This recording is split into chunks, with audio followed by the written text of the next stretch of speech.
Hey everybody, in today's video I want to talk about something I came across recently and I think needs to be shared at all costs. I'm talking about a 1.5 hour long statement video by 4 prior members of the boy band Road Trip, which broke up a year ago.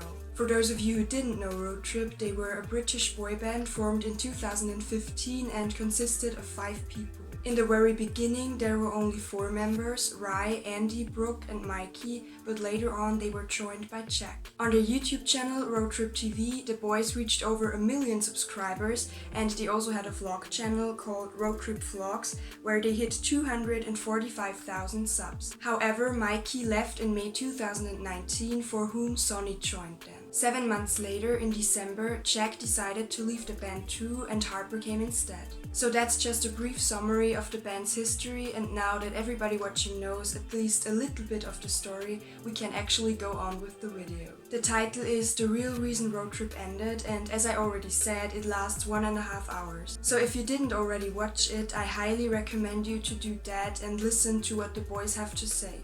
I'll put the link in the description box. But for now, I just picked out certain parts and shortened the footage to 11 minutes, which is quite long still, so let's just roll the clip. Road Trip went for 5 years. We grafted.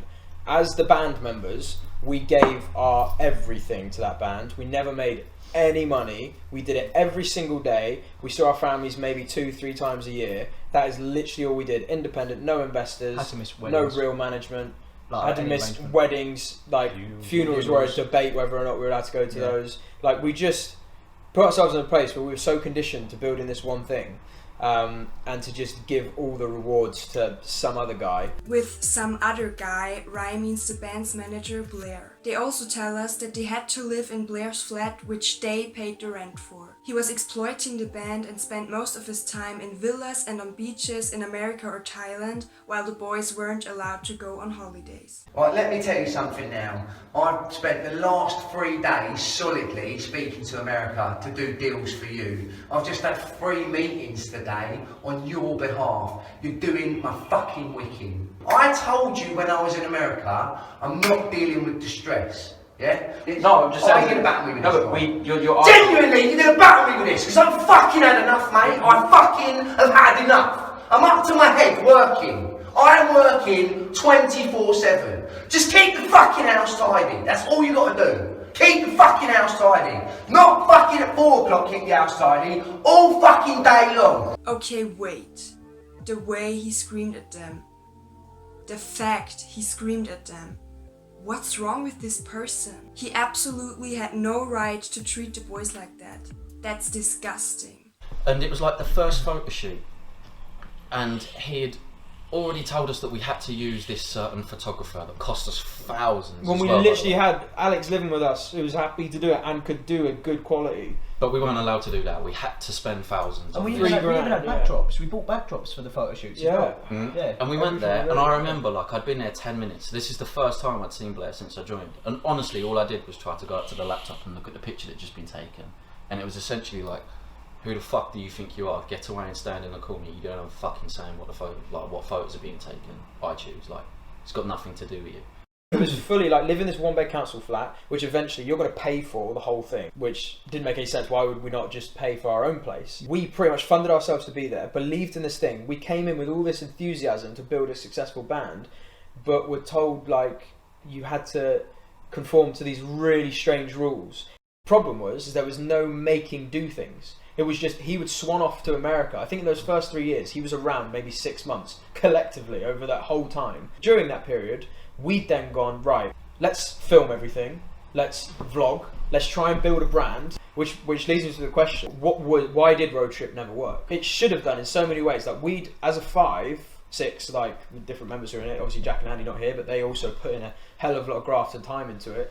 Why did it never work? Like, we were paying so much money to our manager that did nothing, like in the grand scheme of things, did nothing to really help and support us, not only as young men trying to find our way in a really tough music industry, but also as a brand and as a business and as artists. Like, we had to just figure out everything. Boys at one point. Yeah, boys at one point. You came in at 16, didn't you? Yeah. Right, Brooklyn joined when he was 16. And Blair has nothing better to do than messing around with teenagers. I mean, what kind of manager is that? us paying for his two expensive cars, us paying for both of them, was a tangible expense because we used his car maybe twice on different tours.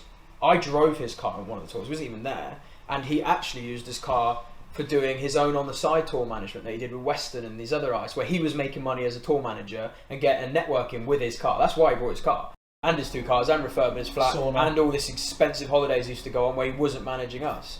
And that led us to the demise of the band. I don't know where you guys sit with this, but in my mind, and looking back, although you didn't have the status of manager, you were essentially the manager for the band. Yeah, fully fledged. Whenever anyone asks me, like, I don't shy away from it. I'm like, I did manage that band, but with the members. I don't necessarily and think the videographers. it was. But the thing is as well that looking back, it wasn't your responsibility. We were paying someone to do it, and a lot. And way more than they should have been. Yeah. That makes me so mad. This so-called manager left them completely on their own, even forced them to pay the rent, bills and his cars whilst he was living his best life. This man did not care about the boys at all and did not do his job, which he was paid for by them as well. This last year, to summarise, each band member made about £900 there and thereabouts a month each. That was exceptionally high compared to the previous years. It was actually one of the best years for the band being able to pay itself, because we kind of got fed up of making absolutely no money whilst Blair made so much. We ourselves made about 900 quid. Blair made over £107,000, which is a lot more than £900 a month. And we maybe saw him a few times that year. Don't really know what he did. If you ever see things like this on your cash book, and you can see that one person is costing you a hell of a lot more than your other more tangible expenses, then have a look into that person and what they're actually contributing to your business. Because no matter what they say, no manager is worth their grain of salt unless they're bringing in more money than they cost. That's a really obvious thing.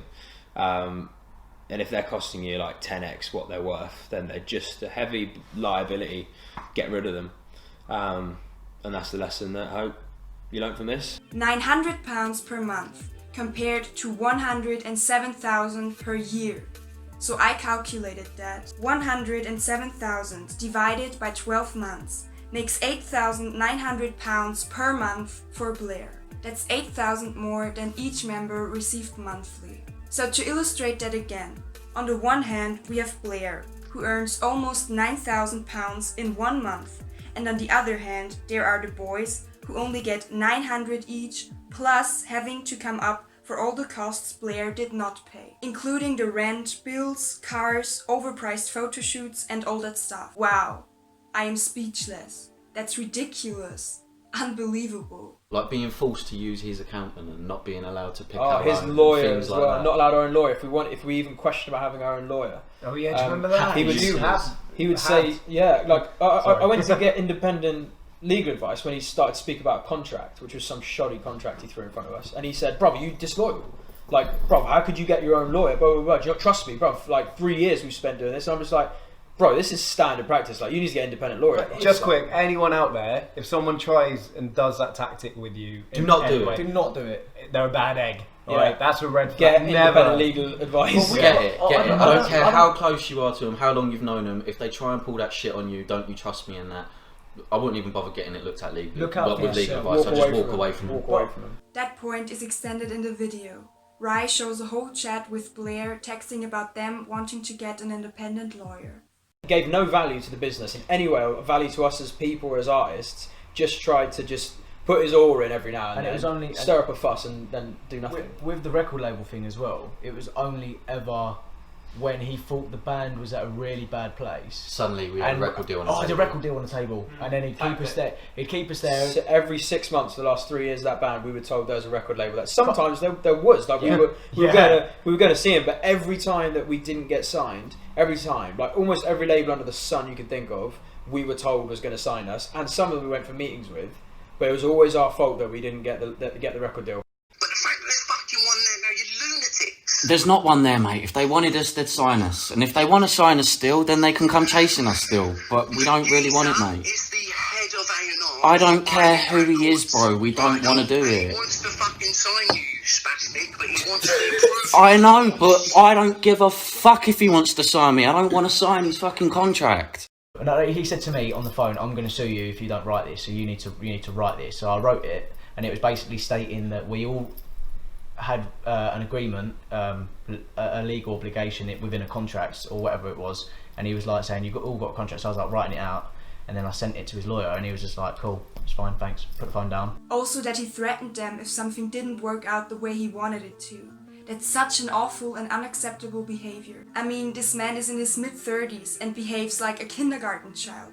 No offense to kindergarten children at this point. There was one conversation where he's like, right, the YouTube back, and tried dictating a load of things to us over me and his son on the phone, which again, I've got a recording of, and dictated all these things. We were just like, no, like never. The only reason that the YouTubes were never getting handed over to him or you guys at the time, because we assumed that Blair was just going to take them, was because they're the one asset that we all have from that band is all the memories on that YouTube channel.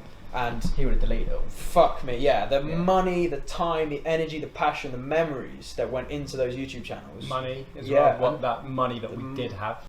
When we released Say Your Grace, and when we released our first song, he then took the Instagram, which we hadn't had access to for months. He then, on the day of our release, where we were releasing our song, he unfollowed every fan and everyone on that account. People who'd really dedicate themselves to the band to get those follows. Spent money on TikTok lives and stuff to try and get themselves noticed, to have a follow. So they got their follows and all the people in the industry that we'd followed. He unfollowed all of them, left just me and Sonny. To make it look like we'd to make it look like we would do that on our release day. Yes, on our release day we're going to fuck off everyone. We're going to piss off everyone as much just as leave it following us so that everyone knows. So everyone knows that. So we were just like, nah, fuck you and your stupid tactic. Just blocked ourselves so that we were unfollowed as well. Yeah.